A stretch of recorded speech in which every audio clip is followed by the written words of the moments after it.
Trending ngayon ang Star City nang dahil sa bidet. Nako, bakit ang meron dyan sa bidet? Yung panghugas ng wet poo.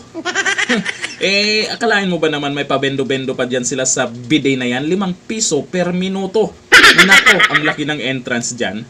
Pati ba naman yung bidet, pababayaran nyo ng... Naku, first time natin to na ano. Sa mga mall, walang ganyan na. May bidet, pero walang ganyan na per minute. Talagang bawat patak siguro ng tubig dyan ay talagang babayaran mo.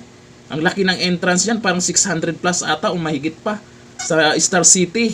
Naku po, pagbigyan nyo naman maghugas ng wet po yung mga naglalaro dyan o mga pumapasyal dyan.